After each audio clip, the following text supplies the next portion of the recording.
Diego Giacomini anticipó aquí en PM en el mes de septiembre, el día después de conocerse las restricciones, que el dólar podría llegar a los 200 pesos. En aquel momento, Diego, yo voy a confesarlo, me pareció una locura, pero estamos ya muy cerca. Vamos a ver el momento en el que lo decía Diego Giacomini. El dólar no tiene techo y el dólar libre va a empezar con 2. Mucho más rápido, con 2, con un dígito de 2, mucho más rápido que la gente piensa. ¿Estamos hablando de un dólar blue que puede llegar a los 200 pesos? Va a llegar más rápido que la gente piensa y lo va a pasar también. Y va a iniciar un viaje, no se puede saber el timing, a que empiece con 3 en algún momento, no sabemos cuándo. Bueno, ahí estaba, Diego Giacomini anticipando lo que ya estamos viviendo en la Argentina, Diego. Sí. Buenas tardes. Buenas tardes. Lamentablemente. Lamentablemente, imagínate que vivo acá, facturo en pesos, cada vez que sube el dólar soy un poco más pobre, mi familia y yo. Entonces, muy simple, el dólar no tiene techo porque el peso no tiene piso. Entonces, para saber qué va a pasar con el dólar, hay que anticipar qué va a pasar con el peso. Claro. Y para saber qué hay que pasar con el peso, qué va a pasar con el peso, hay que mirar el balance del Banco Central, que es quien emite pesos. Claro. Y cuando uno mira el balance del Banco Central está quebrado. Se va a seguir quebrando y cada vez más.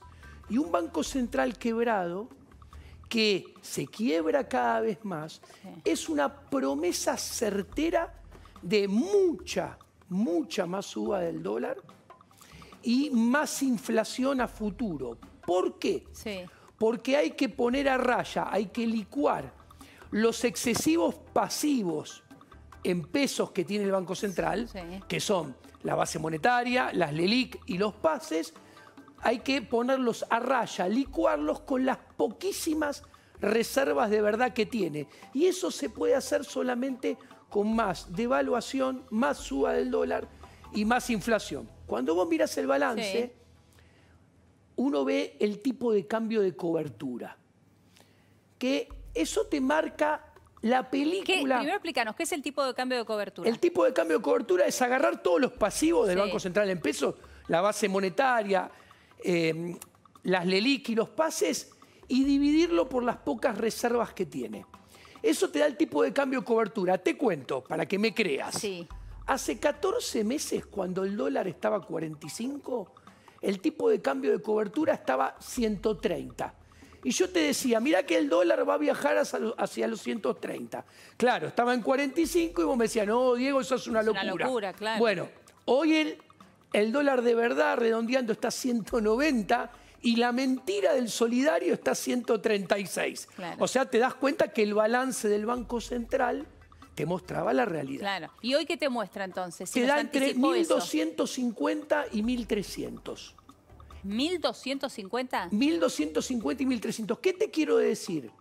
Que el dólar está iniciando un viaje hacia los 4 dígitos. La primera parte de la película, seguramente la vamos a ver el año que viene, y va a ser un dólar, como decía, empezando primero con 3, después con 4, después con 5.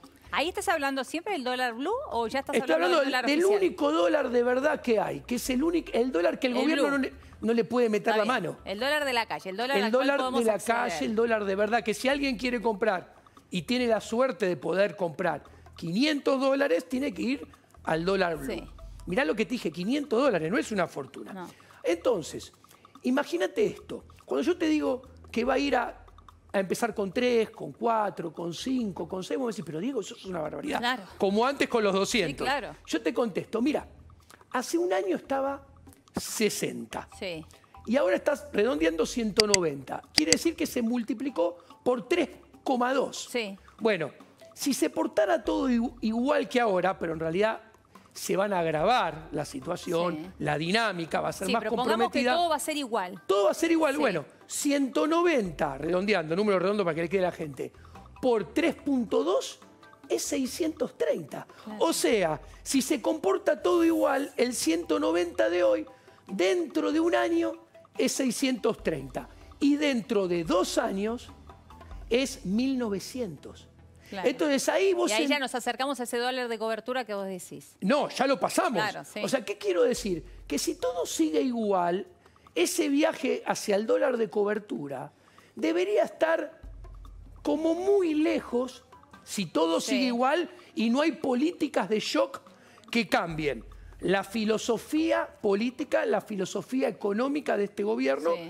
Y se puede evitar, sí, yendo a lo que ningún político quiere hacer, reformas pro mercado, pro libertad, pro privatizaciones, menos Estado, menos gasto público, menos impuestos, menos regulaciones. Si vos haces esto que acabo de decir, vos tenés chance de evitar lo que yo digo. Ahora bien... Bueno, sabemos que eso no va a pasar. Digo, bueno, ahora, okay. Hoy lo escuchábamos más temprano al presidente decir, devaluar sería fácil, pero es una máquina de generar pobreza. En línea a lo que dijo también Martín Guzmán en su momento, no vamos a devaluar.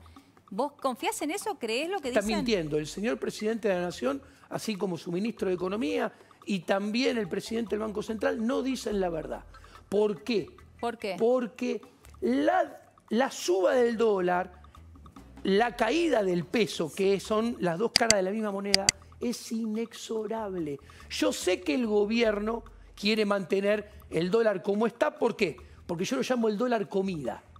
Si se devalúa, lo primero que salta es el dólar. Sí. Después los precios mayoristas e inmediatamente el precio de los alimentos. Claro. ¿Y qué sucede? Cuando vos miras la producción de alimentos, en lo que va del año, cae 7%.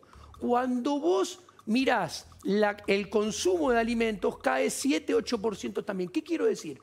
A precios internacionales, como el dólar está artificialmente muy bajo, los precios de los alimentos están regalados. A nosotros nos cuesta comprarlos porque ganamos muy poco. Claro, eso que te iba a decir, la gente diría, regalado, para mí es carísimo ir al supermercado. Exactamente, pero cuando vos comparás lo que te sale un changuito de supermercado acá, con respecto a Uruguay, a Chile, a Brasil, está muy barato. Entonces, ¿qué sucede?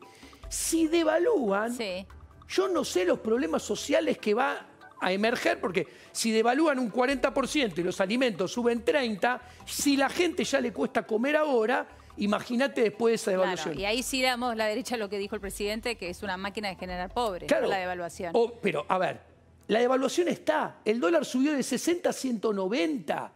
Entonces, ¿qué quiero decir? Cuando vos tenés muchos tipos de cambio y la gente solamente puede acceder al más caro, las presiones para que los precios se comiencen a mover pensando en el dólar más caro y no en el dólar más barato, ficticio, al cual casi nadie accede, porque, a ver, es muy simple. Bueno, eso ya se está viendo con los desabastecimientos, ¿no? Que exactamente. Si vos no accedes al dólar de 80 pesos, no vas a poner tus precios al dólar que no accedes. Lo pones al otro, porque aparte, como la casta política argentina, escúchame, del 2002 al 2019, la inflación acumulada punta a punta, el impuesto inflacionario que nos cobró la casta política es 5.400%. 5.400% de 2002 a 2019. Claro, desde que volvieron a abrir la máquina de empobrecimiento serial, que es el Banco Central. Está bien que le digas impuesto inflacionario, porque lo es. Es un impuesto no legislado, no votado por los representantes del pueblo, del cual no te podés escapar. Por eso lo aman tanto, porque vos podés contratar un contador para evadir y después vos asumís los costos. Podés contratar un contador para eludir, para encontrar el artilugio para pagar menos, quiere decir eso. Pero no podés contratar a nadie para escaparle a la inflación. No, imposible. Por eso los políticos aman tanto la inflación. Encima no tienen que pasar por el Congreso para cobrarla. Bueno, pero la inflación también genera más pobreza y con esto mayor desempleo, mayores problemas económicos, pero los empodera. ¿Sabés por qué? Los políticos crean pobreza a propósito. ¿Por qué? Porque al crear pobres, después a los que más tienen les sacan impuestos para darle dádivas a los que menos tienen y así hacerlos esclavos de ellos en el voto. Le dicen, mirá que si no me votás a mí y yo no permanezco en el poder... ¿Vos crees eso de la política en general, Diego? ¿O crees eso de cierta ideología política muy particular, específica? ¿O crees realmente eso de la política? La política es el arte de esquilmar al sector privado para sacarle recursos, apropiármelos, esos recursos, por la fuerza del monopolio, por la coacción violenta del monopolio de la fuerza de la ley, y dársela y gastarla en quien el político quiere. Ahora, es así en todo el mundo.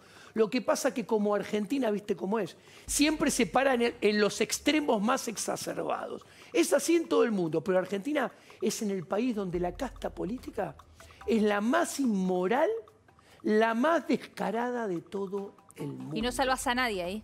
No salvo absolutamente a ningún político. Los políticos no tienen amigos. Los políticos son una máquina de traicionar en virtud de permanecer en el poder para seguir haciendo sus negocios. ¿Y los políticos más de derecha, digo, que tienen más este pensamiento liberal que vos marcabas recién, tampoco confías en ellos? Mira, yo creo que si uno cree en la política como herramienta de transformación de la realidad, uno está creyendo en el Estado, ¿ok? Y uno está perdiendo de vista qué es el Estado. El Estado es una organización de personas de carne y hueso que están muy bien organizadas para quitarle sistemáticamente riqueza y recursos al sector privado para transferírselos a los burócratas del Estado. Todos son eso. Algunos unos pocos más, unos pocos menos. Pero ¿sabes a dónde se visualiza? ¿Dónde? Que cuando hay una campaña electoral, la campaña electoral se financia en gran parte con nuestros impuestos. Y nosotros, en realidad, no nos sentimos representados por ningún político. Y a ellos no les interesa que nos sintamos representados por ellos. Ellos se contentan con que agachemos la cabeza resignados. Y tanto es así que nos obligan a ir a votar siempre sistemáticamente por el menos peor. Por el menos malo, decís. Exacto, por el menos malo. ¿Y sabes qué? Ahora, por eso alguien tiene que gobernar, que poner las políticas del país, que llevar adelante la economía, cada uno de los ministerios. Digo, por un lado entiendo este punto de vista. Digo, mientras lo veo ahí a Juan Grabois, que está justamente las antípodas a lo que vos decís. Yo te voy a decir una cosa, y te voy a citar a alguien que en un momento de su vida lo que escribía fue una persona referente de la gente intelectual de izquierda, Michel Foucault.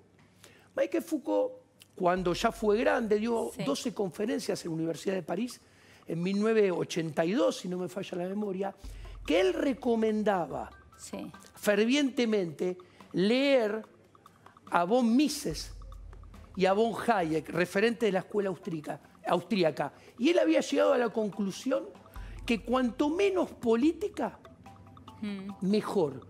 Porque menos política es más acción humana, más desarrollo del individuo, más interacción en libertad de los individuos unos con otros, que ese es el verdadero motor de la civilización y del progreso humano. Yo reemplazaría el menos por mejor política. ¿No? Bueno, lo que pasa es que estar toda la tarde, ya la me quedé sin tiempo. política es coacción y es violencia organizada.